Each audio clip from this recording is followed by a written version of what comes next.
Futebolaço, eu sou o Dieguinho. Bom, galera, tá entrando no ar a nossa segunda e última edição desta sexta-feira, como sempre, com muita informação para vocês. Já chego deixando o like no começo do vídeo que ajuda bastante. E se for sua primeira vez aqui no canal, seja muito bem-vindo à família Futebolaço. É um prazer poder produzir conteúdo para você todos os dias. Se quiser comprar camisas antigas do Vascão da Gama, entre em contato com a gente na lojinha do Futebolaço. A gente envia para todo o Brasil. Manda foto da sua camisa também, do agasalho, que a gente pode estar analisando, tá bom? Tem que ser original e estar em bom estado. Dito isso, vamos aí às informações. Primeiro, vamos trazer um golaço, notícia boa. O Vasco finalizou de maneira definitiva o potencial construtivo dentro da prefeitura. Houve a assinatura de contrato definitiva hoje através do prefeito Eduardo Paes e agora basta o Vasco finalizar a venda. Já tem 2 compradores para cada um comprar um percentual e o Vasco finalizar definitivamente a venda do potencial construtivo. E aí sim, iniciar as obras da reforma de São Januário, muito provavelmente já agora, no início de 2026. Inclusive, a discussão para o name right de São Januário. E informação dos companheiros do canal Atenção Vascaínos, a Crefisa tem interesse aí de adquirir os name rights do estádio do Vasco. Inclusive, essas conversas estão acontecendo paralelamente aí a questão do empréstimo DIP de 80 milhões. Vamos falar bastante de Crefisa, mas logo mais à frente. Agora a gente vai focar na questão do potencial construtivo. Vamos à nota oficial do Vasco em seu site sobre esse martelo batido do potencial construtivo. Vamos aqui à nota do Vasco. O Vasco e a Prefeitura do Rio assinam um termo definitivo de transferência do potencial construtivo de São Januário, em mais um passo fundamental para viabilizar a reforma de São Januário. O Clube de Regatas Vasco da Gama e a Prefeitura do Rio assinaram nesta sexta-feira o termo definitivo de transferência do potencial construtivo do estádio. A cerimônia foi realizada no Palácio da cidade e contou com a presença do prefeito Eduardo Paes, do presidente do Vasco Pedrinho, do segundo vice-presidente geral do clube Renato Brito, responsável por conduzir todo o processo, do secretário municipal de esporte Guilherme Schileder, do secretário municipal de desenvolvimento urbano e licenciamento Gustavo Guerrante, do Alexandre Esquerdo, além de outros dirigentes vascaínos. Com o documento assinado, o Vasco passa a ter a autorização formal para comercializar o potencial construtivo junto às incorporadoras que já assinaram opções de compra com o clube. A partir de agora, serão iniciadas as negociações finais para a lavratura das escrituras definitivas e emissão pela Prefeitura das certidões de transferência para as empresas compradoras.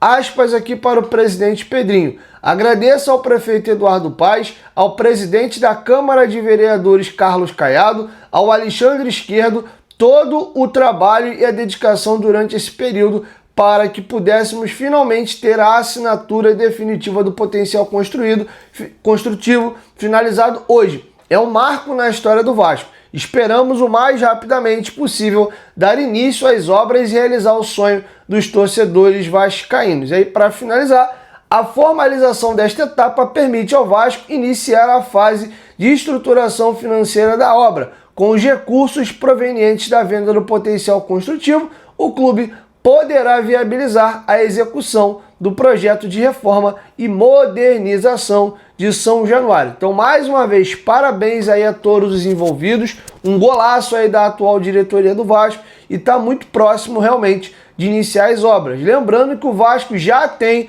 contrato assinado para comprarem o potencial construtivo do Vasco. São 2 incorporadoras. Só para finalizar o negócio, precisava que a parte documental fosse finalizada na prefeitura, coisa que aconteceu no dia de hoje. Então o Vasco está apto a finalizar a documentação definitiva de venda. Aí vai a parte burocrática de cartório, passar o potencial do Vasco para as incorporadoras terem de fato o direito de construir, tá bom? Aí com o dinheiro captado, o Vasco começa aí a fazer as obras, tá bom? Então daqui para o final do ano devemos ter novidade. O próximo passo é o Vasco anunciar de maneira oficial a venda do potencial e aí com a venda concretizada o Vasco dizer a partir de quando começa as obras. Tudo indica que com tudo isso formalizado é que já em janeiro aí, não sei se o Vasco já tem engatilhado as empresas ou a empresa que vai tocar a obra, então a gente vai começar a ver o desdobramento disso um pouquinho mais à frente. Então, graças a Deus,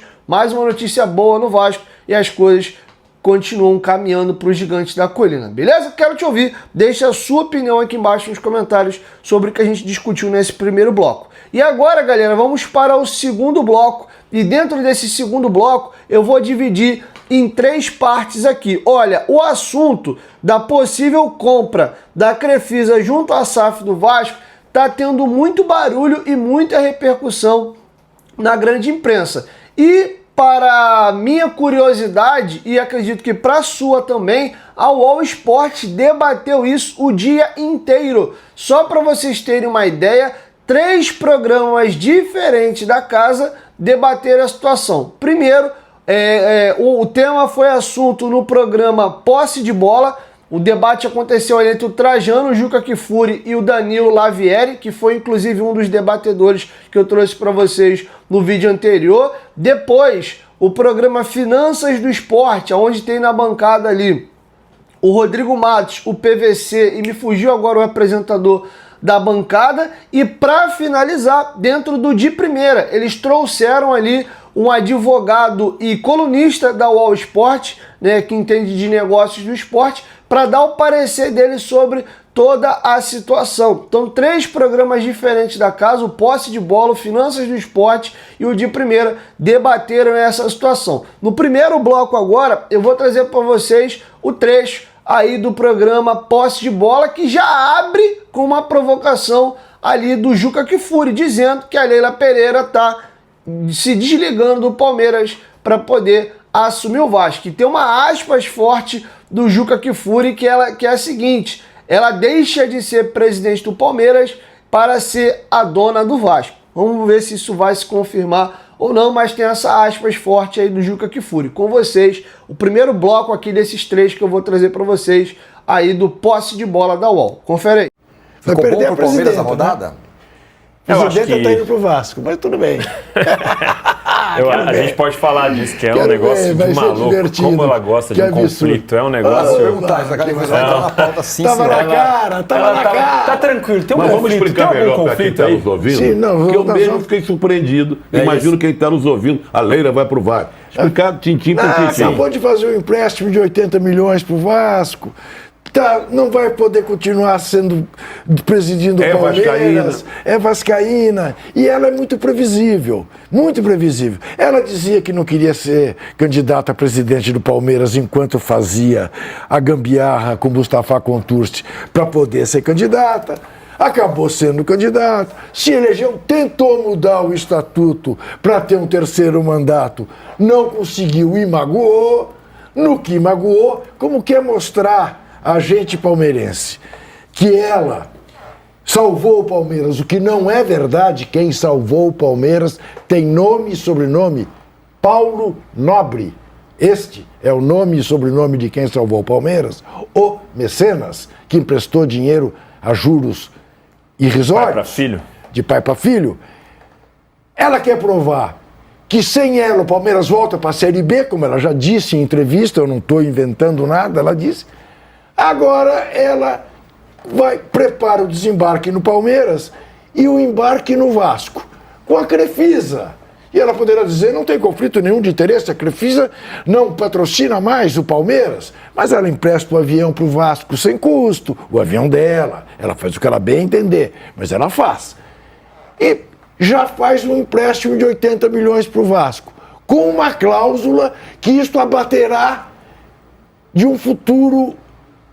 uma futura compra que ela possa vir a fazer para montar uma SAF no Vasco da Gama, entrando no lugar da 777. Significa dizer em bom português, ela não será presidenta do Vasco, ela será dona do Vasco. Não vai ter mais problemas com o estatuto de reeleição ou de não reeleição. Ela nega e continuará a negar até virar a dona do Vasco. Sobre o ponto do Juca, eu acho que o Juca explicou muito bem. Eu faço só aqui a lembrança de como ela gosta de um conflito de interesse. Como também disse o Juca, ela pode alegar que a Crefisa não patrocina mais o Palmeiras, mas para mim, ela como presidente do Palmeiras não deveria permitir que suas empresas tivessem relações com um clube da Série A, com o Vasco. Eu acho que é um conflito de interesse, assim como era conflito de interesse quando ela estava na camisa e era presidente do Palmeiras ao mesmo tempo. Enfim, ela sempre nega. Para ela, conflito de interesse é uma vírgula que ela não está nem aí, passa por cima.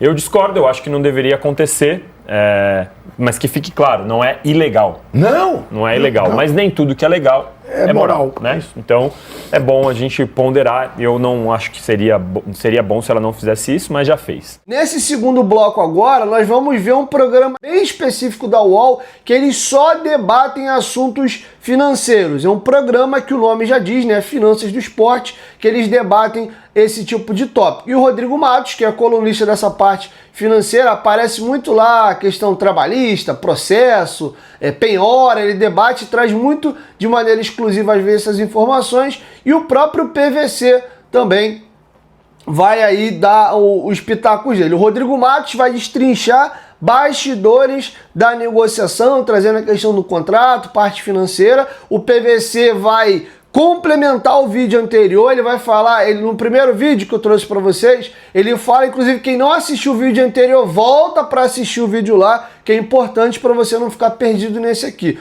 No vídeo anterior, o PVC fala que chegou a conversar com um conselheiro, e esse conselheiro falou, putz, aquilo que a gente imaginava realmente vai acontecer, projetando que a Crefisa deve estar comprando o Vasco em 2028, é o que eles estão conjecturando aqui. E agora, o PVC, inclusive, relata uma conversa privada que ele teve com o conselheiro do Palmeiras, falando aí de como o Palmeiras internamente está encarando essa notícia aí oficial do empréstimo DIP da Crefisa ao Vasco no montante de 80 milhões. Então, nesse segundo bloco, a gente vai ver um debate aqui mais financeiro, tá bom? E no último bloco, a gente vai para um papo já mais jurídico. Com vocês, o Rodrigo Matos, e também o PVC, trazendo bastidores aí dessas negociações. Confere aí. A conversa do empréstimo foi feita pelo Lamáquia, o marido da Leila, né?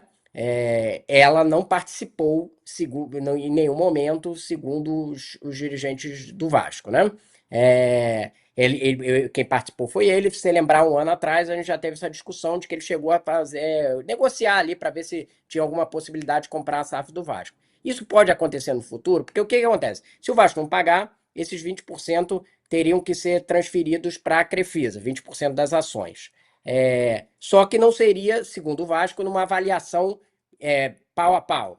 Você teria que fazer uma consideração ali para ver quanto que daria os 20% e tal, mas não é essa ideia. Embora já tenha acontecido. Eu estou ouvindo muito do mercado essa discussão. Parece ser o início de uma compra, porque já aconteceram outras SAFs que aconteceu a mesma coisa. Começa com empréstimo e depois vira uma compra. Parece um adiantamento. Só que, segundo o Vasco, não existe essa conversa hoje em dia. Então, vamos colocar, vai acontecer no futuro? E pode acontecer no futuro. A gente não tem como descartar, né? E a Crefisa tem essa possibilidade de vetar uma venda de SAF pelo menos até junho de 2026, que é mais ou menos um ano. Ela, na verdade, tem 3 anos, são 2 anos para pagar aqui, só para deixar claro, Marcini. 12 meses sem pagar e aí 2 anos pagando. A Leila, até agora, vai ficar. Enquanto ela estiver no Palmeiras, eu tenho certeza que não vai acontecer nenhuma operação para a Crefisa comprar o Vasco. Pode ter certeza que isso não vai acontecer. Uhum. Não só em conversas que eu tive, mas que o Palmeiras vai ser um problemaço no Palmeiras. O PVC pode falar mais do que eu sobre isso. No Vasco também ia criar uma discussão que podia até ser legal, mas uma discussão ética. Agora, a Leila tem um mandato no Palmeiras. E pode ser que quando ela acabar o mandato dela, ela e o Lamáquia, se não forem mais da vida política do clube, e eu acredito até que não vão ser, pelo menos o que eu ouvi ali de gente próxima da Leila, ela pode fazer o que ela quiser no futebol. E eu sei que ela tem planos de continuar no futebol. O que ela vai ser no futebol depois, a gente não sabe. Há essa possibilidade. Mas hoje não existe nenhuma conversa. E a gente vai falar assim, existe... Então, legalmente, tá ok. As ações não pertencem à Crefisa. Elas são uma alienação fiduciária, ou seja, uma garantia que só se cumpre... É como se fosse assim, a Crefisa fica até com a posse das ações, mas ela não pode fazer nada, ela não manda no Vasco. que é o que é importante para a gente nesse momento, né? O Vasco continua a ser gerido lá pelo Pedrinho, que é o controlador. E o Vasco, em algum momento, vai ser vendido. Só que, pelo que eu ouço da diretoria do Vasco, isso ainda vai demorar. Eles querem sanar um monte de coisa dentro do clube antes de começar a fazer uma venda. Se na frente essa venda for para a Crefisa, eu não descarto, mas hoje, pelo menos na versão do Vasco, não existe. Primeiro é importante o que o Rodrigo falou, porque a gente está falando de um ano de carência e depois 2 anos para pagar, certo? Nós vamos bater 2028. Isso. Em 2028 ela não é presidente do Palmeiras. Então, olha só uma mensagem que o conselheiro me mandou. Eu perguntei se o conselho podia convocar a Leila para fazer um depoimento sobre a compra pela Crefisa, o empréstimo da Crefisa para o Vasco. A resposta é assim: o conselho deliberativo até pode, mas agora, no caso concreto, é muito frágil. A empresa não é mais patrocinadora do Palmeiras. A história posta de pé é que o Vasco foi a mercado. Enfim, embelezaram a boneca, desta vez para mitigar bastante eventual contaminação, permitindo a ela esculachar quem é questionar sobre isso. E é verdade. Não tem um critério, não tem uma relação. O Palmeiras não... A Leila é presidente do Palmeiras e presidente da Crefisa. Mas são 2 empresas distintas. Por que a gente conjectura a compra? Porque o Pedrinho disse e admitiu lá atrás que fez contatos com o que ele chama de o seu Zé para, eventualmente, comprar a SAF do Vasco na crise com a 777.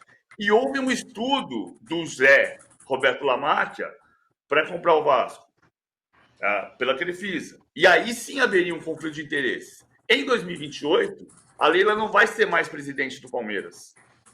A não ser que tivesse avançado aquela história maluca de permitir o 3º mandato, que não avançou. Agora, para finalizar, a gente volta ao programa de primeira, aonde eles convidaram um especialista da casa, o advogado Andrei Kampf, que inclusive é também colunista do Grupo UOL, para ele trazer nuances aí jurídicas sobre a questão, se é legal, se é ilegal, se pode acontecer do jeito que está acontecendo ou não. Então vou deixar com vocês, inclusive tem uma pergunta do Musetti também perguntando qual é o limite, né, até onde a Crefisa e a Leila podem esticar essa situação. Com vocês agora o 3º bloco, que é um outro programa da UOL, já falando também sobre essa parte jurídica aí do negócio entre Vasco, Crefisa, Leila Pereira e Palmeiras. Confere aí. Esse é um negócio que a gente precisa deixar bem claro que é um negócio lícito. O objeto é lícito, as partes agem de boa fé e o Vasco tem todo o direito de buscar dentro do mercado financeiro um suporte financeiro. Então essa é uma questão que a gente precisa esclarecer de imediato. Do ponto de vista jurídico, a legislação brasileira não impede que clubes, sejam eles no modelo associativo, sejam eles no modelo empresarial, contratem empréstimos de instituições privadas, como é a Crefisa. Só que como o Vasco está em recuperação judicial, esse processo ainda precisa ser submetido à Vara Empresarial do Rio de Janeiro, que é quem confere controle adicional, que é quem vai dizer se esse empréstimo pode ser feito ou não, garantindo, obviamente, os créditos e os privilégios dos credores. Então, essa é uma questão que precisa ser analisada e precisa ser discutida.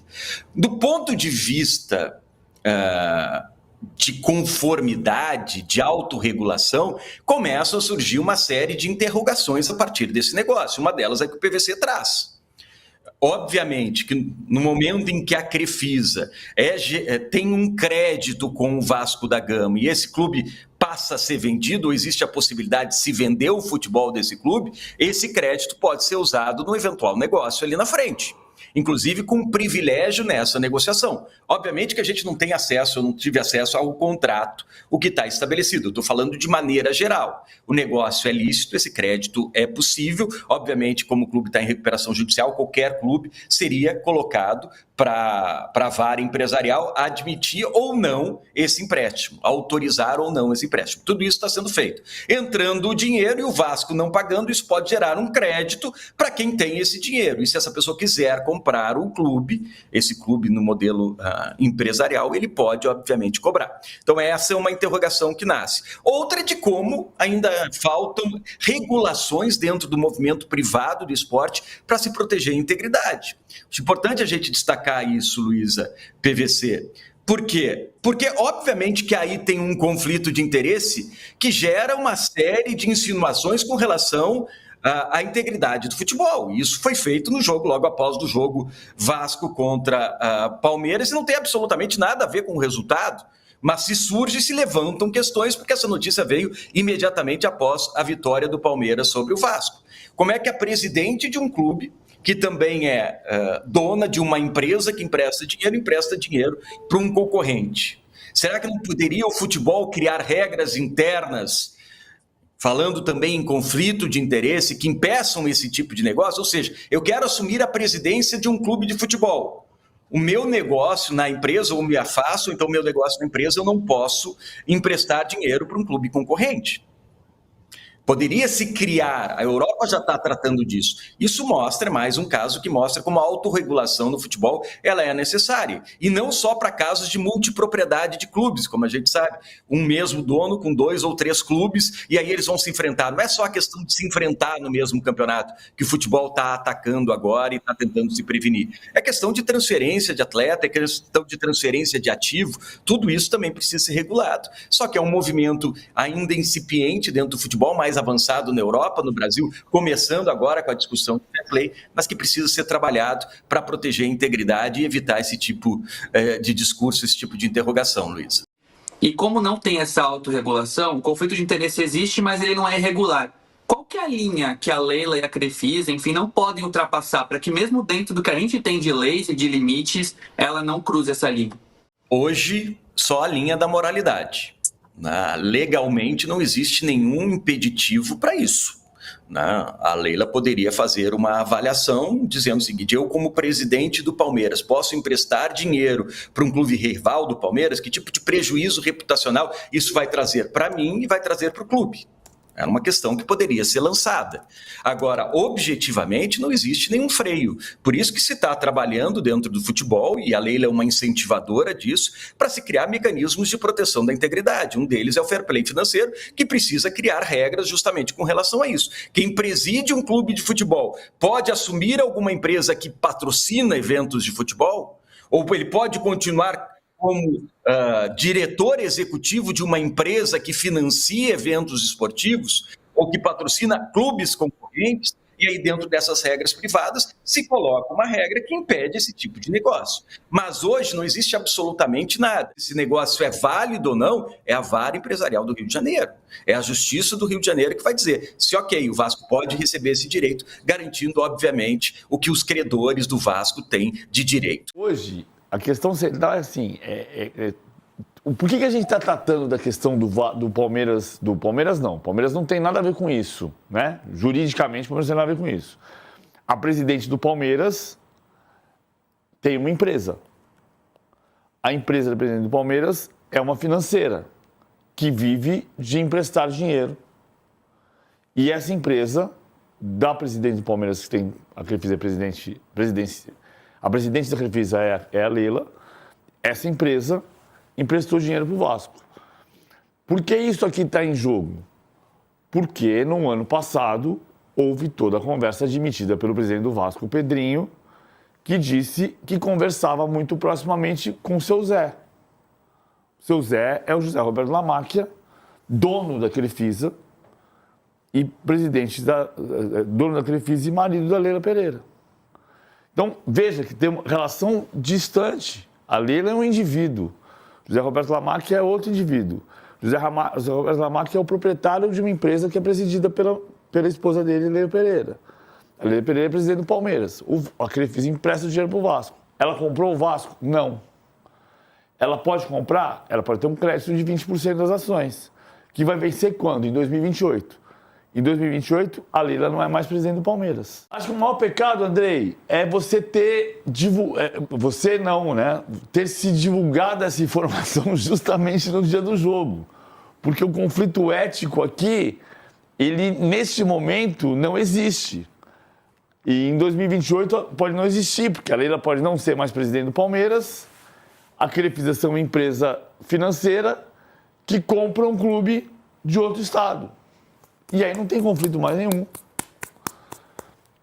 Mas hoje cria esse mal-estar, é isso?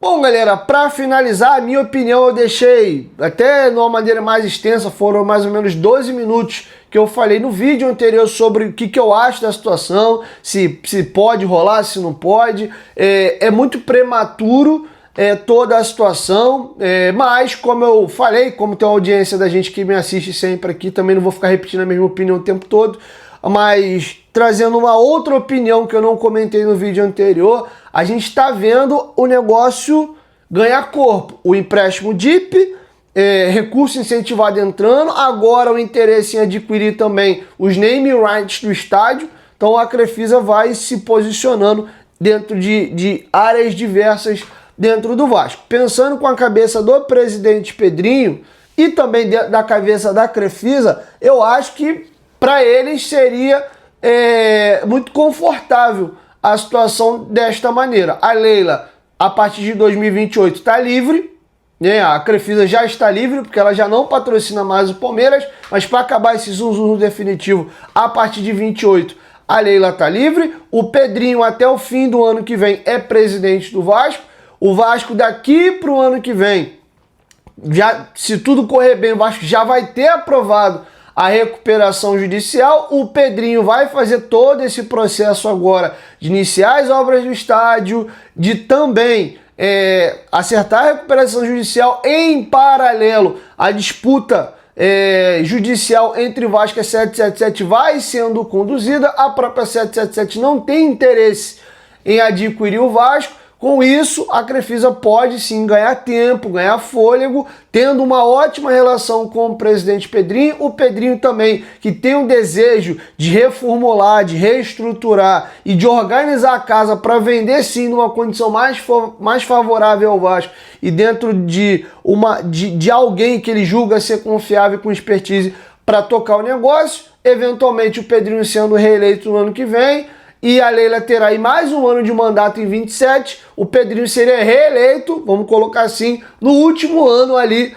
da gestão da Leila. Eventualmente ela podendo até pedir o desligamento e assumir o Vasco em 27 ou não, tocar ali o último ano, e nesse último ano de gestão dela e primeiro ano de reeleição do Pedrinho, estou trabalhando com cenário hipotético aqui, tá? Aí você iniciar o processo de venda, podendo a Crefisa assumir a gestão a partir de janeiro. E aí a Crefisa teria nos 2 primeiros anos ali como dona, como gestora da SAF do Vasco, o Pedrinho como parceiro, que ele foi quem fez aí a negociação e a transição para uma venda. Então, acho que encaixa dessa maneira, não sei como o Vascaíno enxerga, essa agonia de ter logo um dono novo, vambora, tem que vender logo, pra gente ter dinheiro logo para poder ir para dentro dos caras, sendo que eu acho que o Pedrinho tá num viés meio bandeira de melo, com a diferença que, primeiro, ele quer organizar a casa,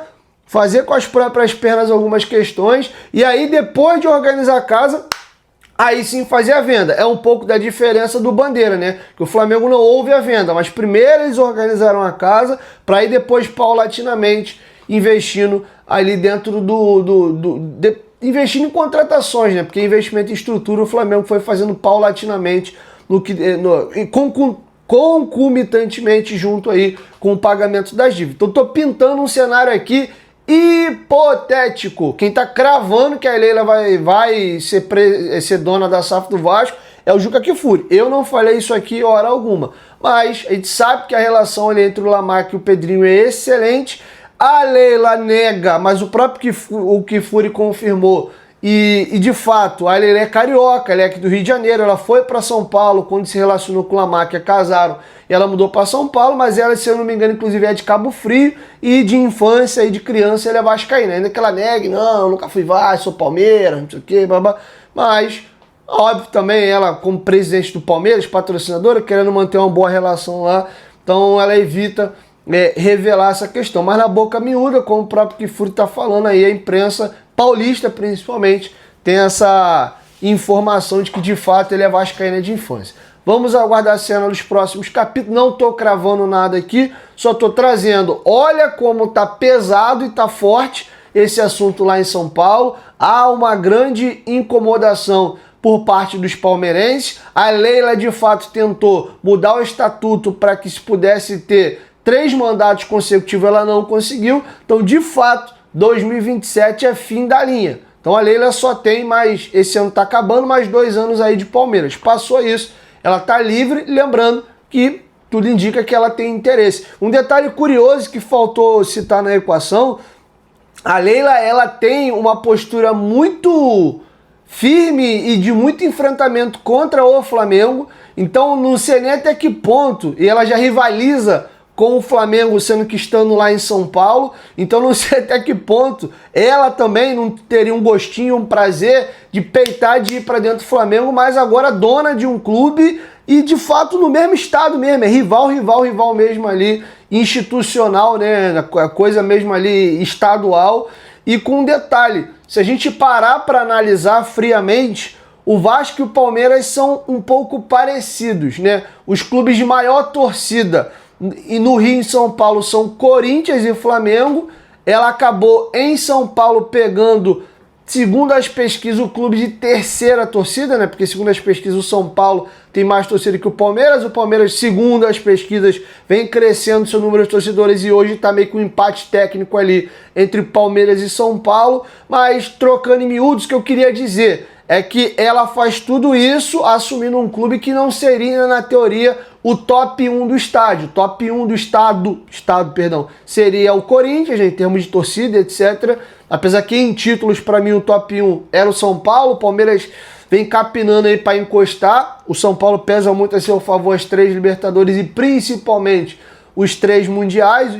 Mas enfim, então tem um pouco dessa similaridade também de assumir um clube que não é o time de mais torcida do estado, e no caso específico, até falando em títulos, o Flamengo também tem mais títulos que o Vasco. Ela já pegou um Palmeiras se reestruturando, ela deu um up, ela acelerou a questão das conquistas do Palmeiras. O Palmeiras já tinha se reestruturado, chegou a começar a ganhar um título aqui, a colar com o Gagliotti, e ela deu esse salto definitivo do Palmeiras com relação a títulos. Então ela pode fazer algo similar aqui no Vasco e conquistando de fato essas situações que eu narrei, sair grandona, né? E dá pra ver que ela tem um pouco de vaidade sim, como o próprio Kifuri falou, já teve umas indiretas dela aí para com os palmeirenses, né? Enfim, então eu vejo caminho de fato para, não sei até que ponto ela tem desejo de voltar ao Rio de Janeiro, ela é carioca, enfim, então vejo o futuro, vejo sim que há possibilidade disso caminhar. Se vai acontecer, se não vai, se de fato o Vasco vai esperar esse tempo todo, enfim, são coisas que a gente vai ter que esperar a cena nos próximos capítulos. Queria aproveitar e fazer um comentário e rebater inclusive o Juca Kifuri. Ele faz um comentário que não é verdade, não sei se ele está mal informado. Ele fala que esses 80 milhões do empréstimo DIP já bateriam numa futura compra. Isso não é verdade.